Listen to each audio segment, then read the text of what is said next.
Imagine the chill of a Minnesota winter seeping through the cracks of an old suburban house. The kind where family gatherings feel more like battlegrounds than reunions. The air thick with the scent of pot roast and unspoken resentments. That's where it all ignited for me, right there at Aunt Lydia's birthday dinner in Edina. The laughter dying in throats like a sudden frost. My name is Sophia Ramirez. And at 28, I was the family's quiet disappointment. The one who'd chased a finance degree from the University of Wisconsin only to end up in a string of dead-end gigs. But that night, as Uncle Victor raised his glass with that smug grin, his voice booming like thunder over the clinking silverware, still flipping burgers. Soph? Or have you upgraded to barista yet? The room erupted in chuckles, cousins exchanging knowing glances, my own mother averting her eyes in silent shame. I didn't flinch. Instead, I reached into my bag, pulled out a crisp folder marked with the Apex Freight logo, and slid it across the table. Actually, Uncle Vic, I said, my voice steady as ice. I'm your new regional supervisor. Starting Monday. The silence hit like a blizzard, forks frozen midair, faces paling as the weight of it sank in. Victor's glass trembled in his hand, the beer sloshing over the rim. That was the moment everything shattered. The slow burn of years of humiliation finally erupting into something irreversible. But to understand the fire, you have to go back to the embers, to the wounds that never quite healed. 5 years earlier, I'd stood outside Victor's cramped office at Great Lakes Shipping, my heart pounding like a trapped animal. Fresh out of college at 23, buried under student loans that felt like chains, I clutched my resume like a lifeline. The summer humidity in Milwaukee made my blouse cling to my skin. But I knocked anyway. Victor, my mother's older brother, had been there for 22 years. Rising to operations manager through what he called good old-fashioned hustle, which really meant kissing up to the right people and stepping on anyone below.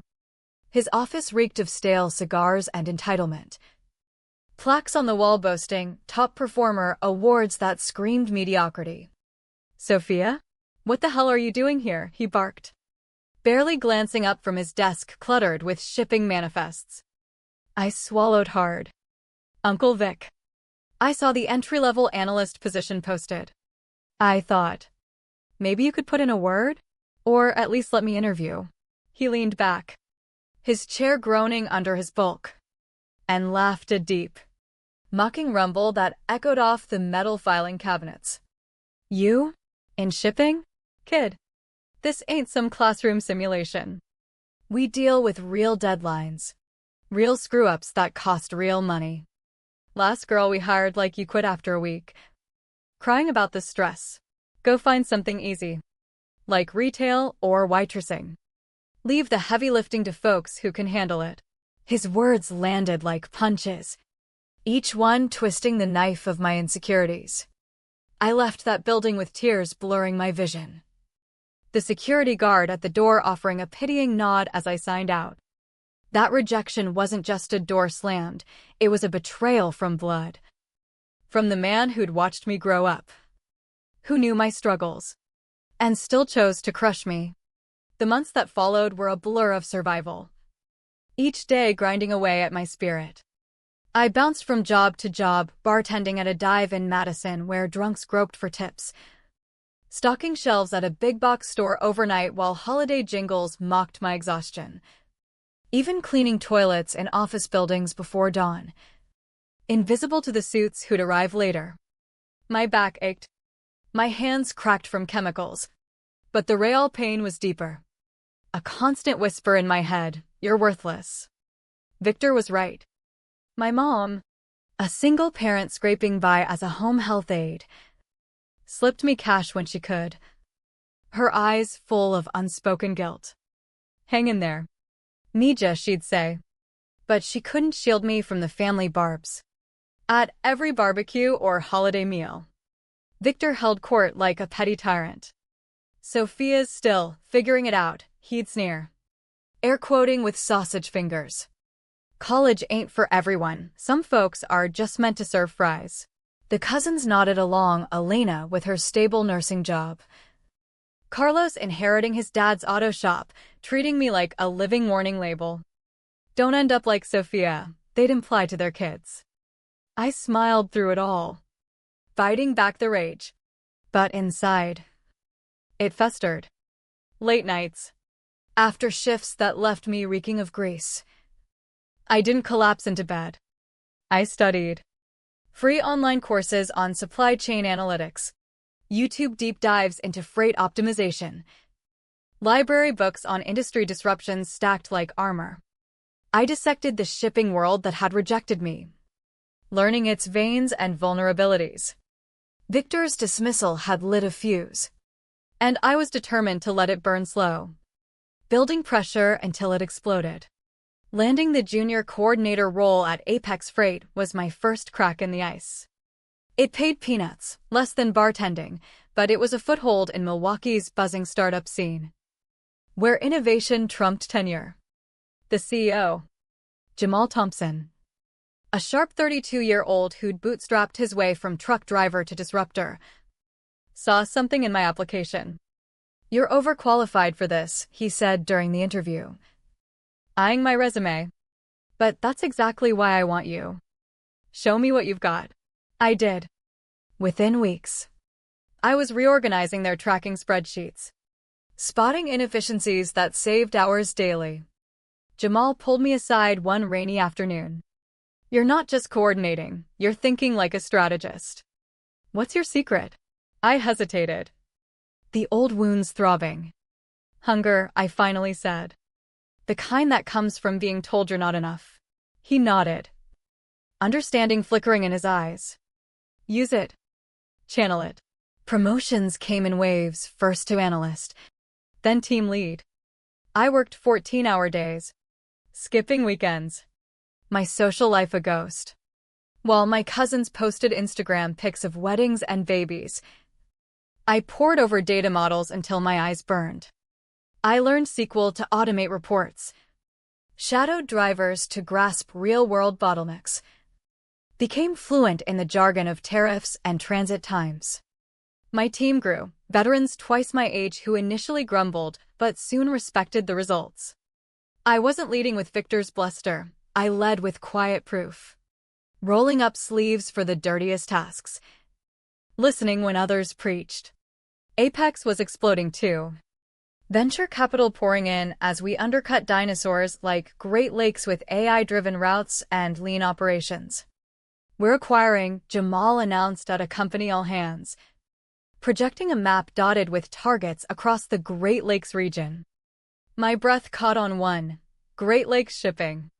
Red flags waved in my mind, conflict, bias, but I stayed silent. The old betrayal fueling a deeper plan. After the meeting, I cornered Jamal. "That list. I know Great Lakes inside out. Their ops are archaic, fuel waste at 25% over average. Turnover bleeding them dry." His brow arched. "How?" "Applied there once. Got laughed out. Kept tabs ever since." He smirked. "Revenge research? Put it in a dossier. If it's as bad as you say, they're prime for takeover."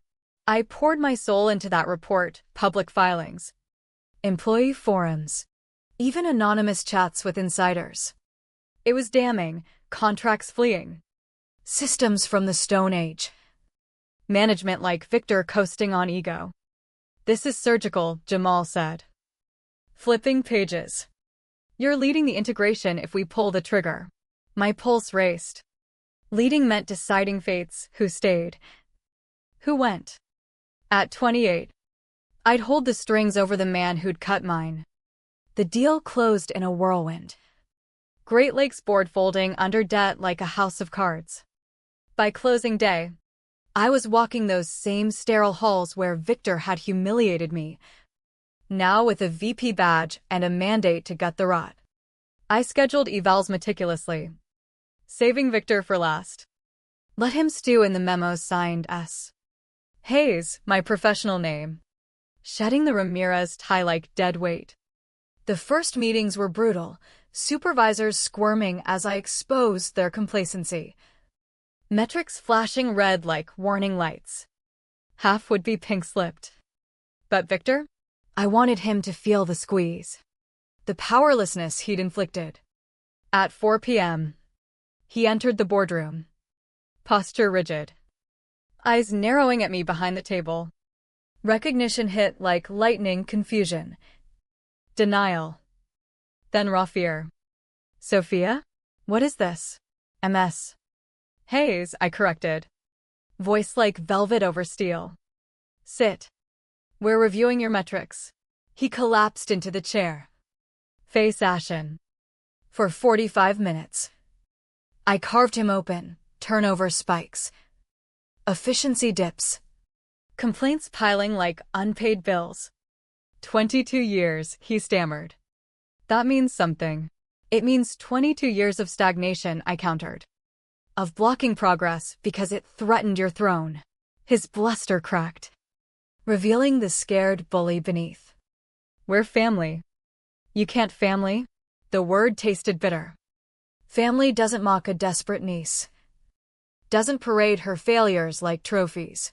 I slid him the old email transcript, his own words, preserved like evidence. He read it, shoulders slumping. But I didn't fire him.